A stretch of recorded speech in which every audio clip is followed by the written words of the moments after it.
nagiging matindi na kayo ngayon. Nagkasundo na kayo ni Yorme para banatan ng TVJ. Pero sana lang, Buboy, hindi ka kagaya ni Paulo na magpapabiktim at magpapaawa effect sa dulo. Ako po ang inyong lingkod, Tagapanood TV. Welcome back po dito sa ating YouTube channel at Facebook page. Ngayong araw, gagawa ulit tayo ng ating reaction video. At galing po ito sa channel ni Balita Hub. Ilalagay ko po sa description yung kanyang channel para mabisita nyo rin po. So simulan na po natin ang ating reaction video sa araw na ito, mga tagapanood. Total, wala naman tayong inihintay pa. Let's do this! So punta naman po tayo dito sa next topic natin. Itong live natin ngayon medyo mabilis lang to. Hindi to aabutin ng 1 hour. Huwag kayong mag-alala. So anyway, punta naman po tayo dito sa simpleng pahapyaw or simpleng banat nitong si Boboy Villar dito po kay Master Joey De Leon. So panoorin natin itong isang video ito. Ito. Kahit na si simpleng sari-sari store lang po para sa asawa Sari-sari ko. store. Ang gusto mo, ba't may pwesto kayo sa bahay? Ngayon po pwede pag...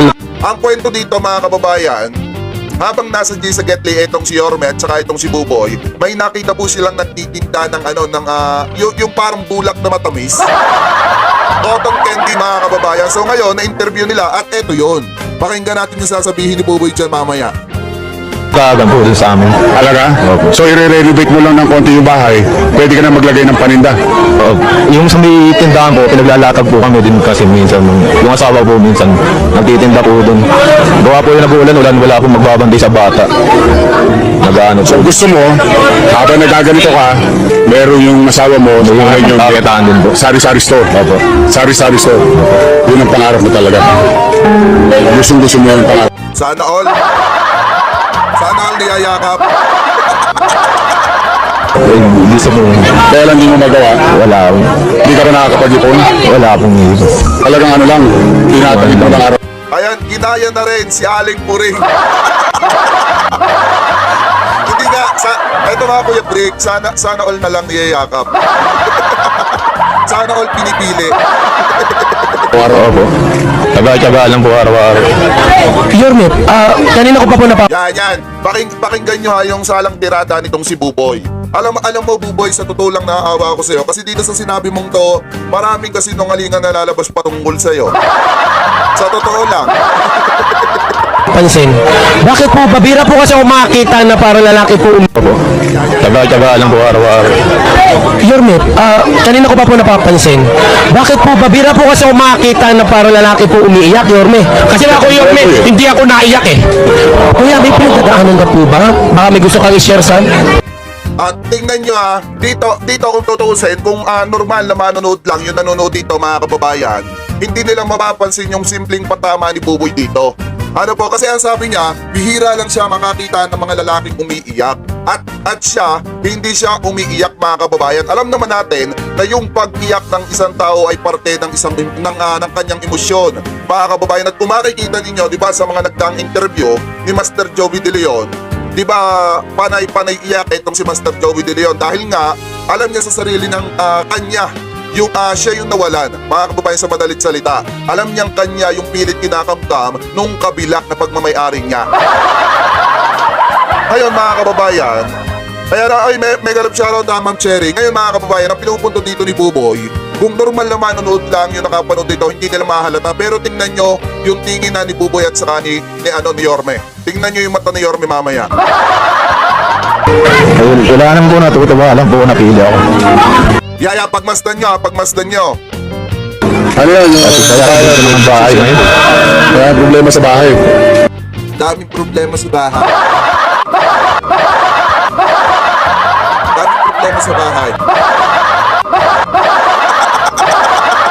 Alam nyo po mga tagapanood, sa totoo lang ha, kung wala pong gap o wala pong sabihin na nating awayan o nangyari o basta wala pong tawag ng alitan, yung magkabilang kampo, yung halusos, yung tape na yan at sa TVJ.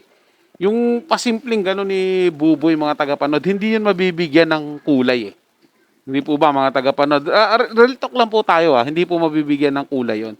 Pero dahil nga po merong gap ang TVJ at ang mga halusos sa Itbulaga na yan.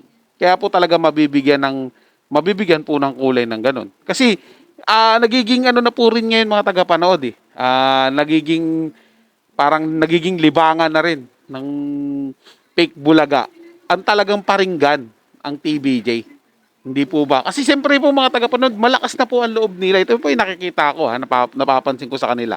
Malakas na po yung loob nila na tirahin o paringgan yung mga TVJ, ang legit Dabar Cats. Kasi nga po, feeling nila, nanalo sila eh.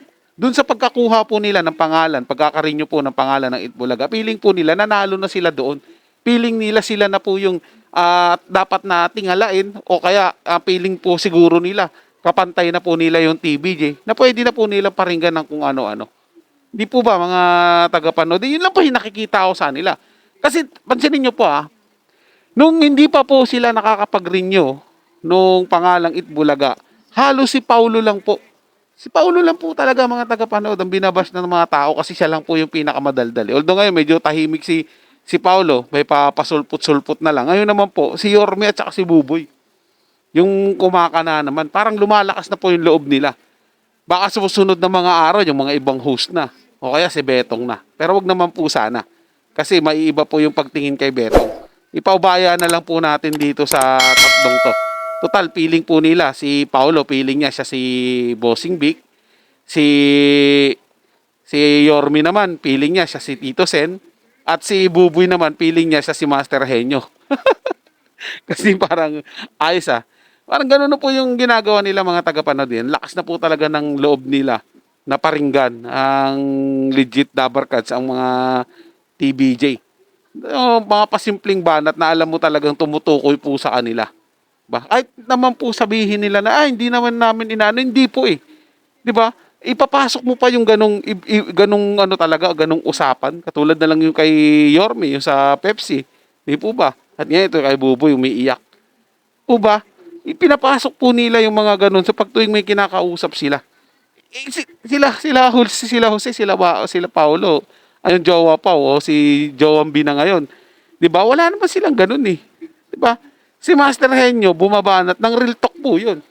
Pag nakikita niya na may kukumpara niya katulad yung pag-aalis ng mic o si hindi nag-aalis ng mic. Which is totoo naman po na real talk sila. Ano naman po problema, Buboy? Kung may lalaking umiiyak. Tandaan po natin mga tagapanood, yung pag-iyak po, express po yun eh, expression. Ine-express nyo po yung nararamdaman ninyo. Sinasabi po ni Buboy mga tagapanood, hindi daw po siya umiiyak. Talaga po ba hindi ka umiiyak? Bakit nung naghiwalay kayo nung asawa mo, yung kinakasama mo dati, may paiyak-iyak ka pang walang luha, yun ba yung hindi umiiyak? Imposibleng hindi ka iiyak. Ba? Pag nagkita tayo, tingnan mo, paiiyakin kita, tingnan ko lang kung hindi ka umiyak. Baka isang kamao ka lang. Naku po, baka hindi lang iyak ang gagawin mo. Hindi ka umiiyak Sigurado ka ba dyan? Loko ka. Mamaya pag nagkita tayo, baka bigla kang umiyak. Hindi nga sa mga tagapanood. Hindi na daw talaga umiiyak si Buboy. Hindi daw po siya umiiyak O talaga lang Hindi siya umiiyak Sigurado ka boy Baka pagdating nung araw, isang araw, mapanood kita sa programa ninyong Fake Bulaga. Umiiyak ka na, umangaw. Hindi lang iyak gawin mo, ngawa pa. Enjoy mo lang yan, maging masaya ka ngayon. Pero darating ang araw, maniwala ka sa akin, iiyak ka talaga. Maniwala ka sa akin, iiyak ka. So yun lang po mga tagapanood. Ay nagustuhan nyo po ang ating paksang tinalakay sa araw na to. At kung kayo bago lang po na napadaan dito sa ating channel, huwag nyo po sanang kalimutan na mag-subscribe. I-hit nyo na rin po notification bell para lagi ko po kayong updated sa mga bagong video na ating ilalabas. Share, like, and comment din po kayo mga tagapanood. Ating yung babasahin at pupusuan. So hanggang sa muli po, ito yung Tagapanood TV. Komento at opinion lamang, wala pong personalan. Paalam po at mabuhay po kayong lahat.